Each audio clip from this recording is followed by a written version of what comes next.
السلام عليكم ورحمة الله وبركاته. ازيكم عاملين ايه؟ ان شاء الله النهاردة هننفذ فرع كريستال او لولي، وده بيكون اساسي في وجهات الكريستال اللي هي الترند اللي طالعة دلوقتي، وكمان في العالي خالص. هنشوف دلوقتي هنحتاج ايه. هنحتاج معايا اللي هو سلك تشكيل، وهنحتاج لولي، ومعايا دلوقتي اللي هو الألماظ. ماشي، حابة تضيف كريستال هتضيف كريستال. المهم ان الخطوة الأساسية هنشوفها ونتعلمها في الفيديو ده.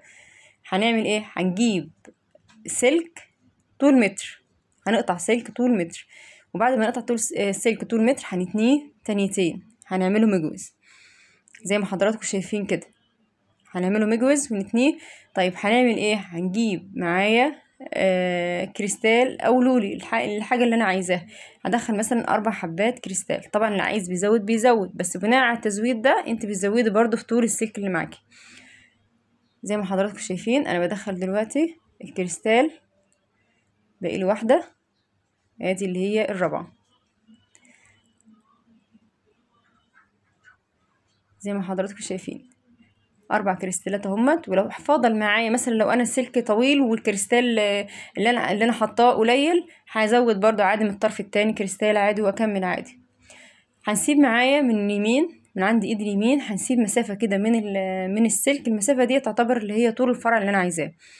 وهنيجي رافعين من الناحية التانية السلك، وواخدين معايا حباية لولي، وبرمينها زي ما حضراتكم شايفين، لفينها يعني بايد ماسكه حبايه اللولي، والايد التانية مثبته معايا السلك من تحت، علشان لما اجي الف السلك يكون ثابت معايا، ما يحيرنيش يعني، يبقى حلو معايا في اللف.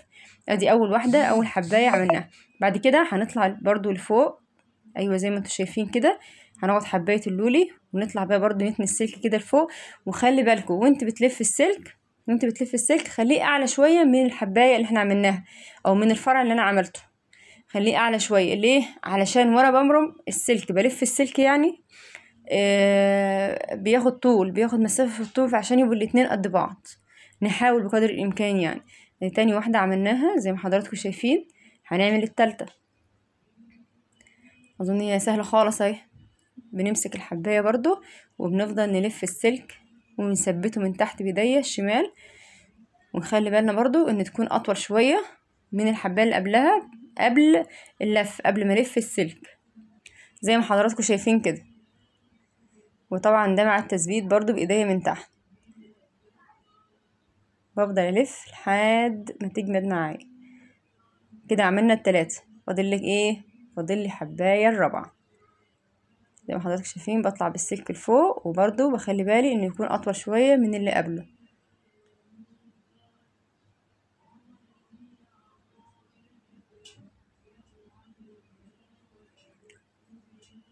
بحاول اضم اللي هي السلك قبل السلك بعد حبايه اللولي، بضمها شويه بايدي، او ممكن تلف عادي لو لفت معاكي بسهوله عادي.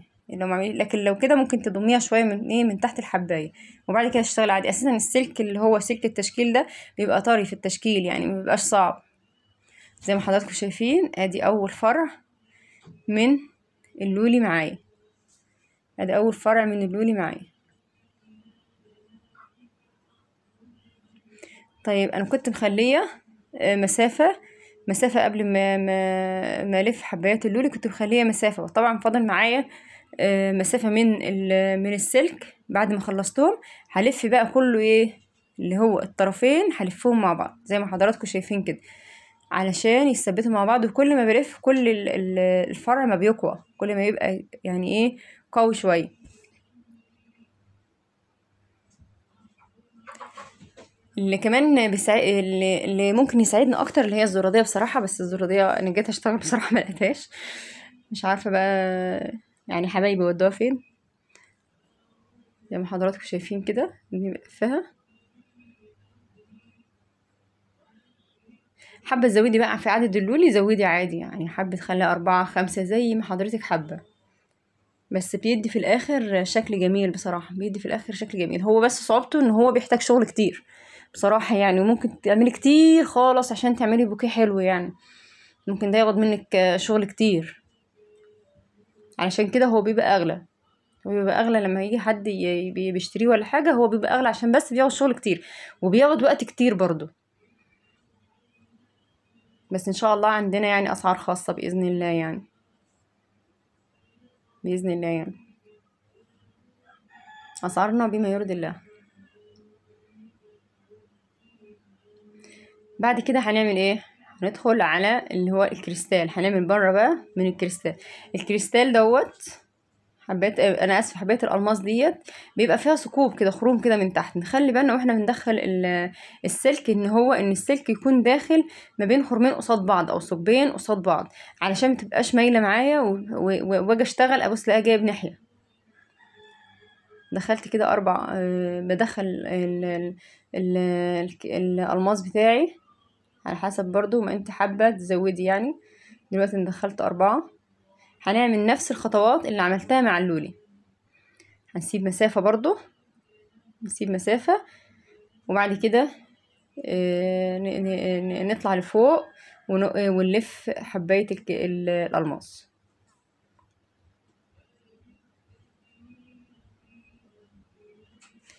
ودي أول خطوات اللي هي أساسا عشان نعمل بوكيه من الألماس. بس بصراحة في الآخر بيبقى شكله جميل جدا بصراحة، بيبقى شكله جميل تحفة بصراحة، بيبقى شكله حاجة رقيقة بصراحة.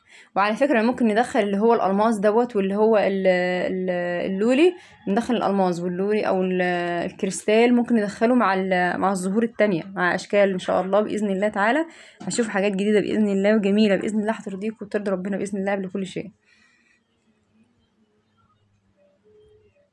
دلوقتي أنا تنيت أول ألماظة نفس اللي عملناه في المرة اللي فاتت، ونحاول برضو ان وانا بتني قبل ما الف السلك ان هو يكون اطول شوية من السلك اللي قبله، من الفرع اللي قبله، علشان لما يجي يتلف يبقى في نفس الايه، في نفس المستوى في الطول، يبقى هما الاتنين في نفس الطول.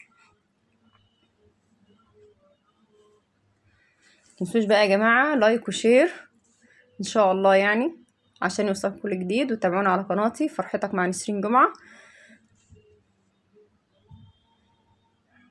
زي ما حضراتكم شايفين انا كده لفيت 2، التالتة اهيت.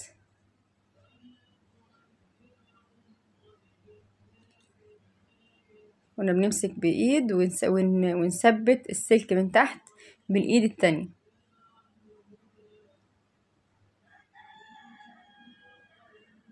زي ما حضراتكم شايفين كده. فاضل ايه؟ فاضل كمان الماظة.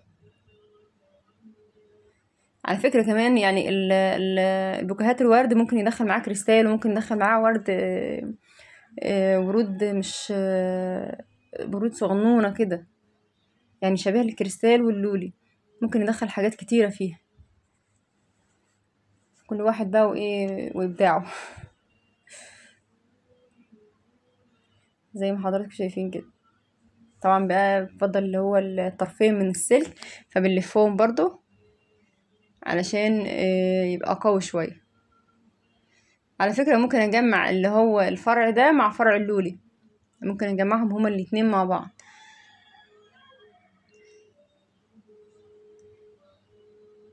زي ما حضراتكم شايفين كده.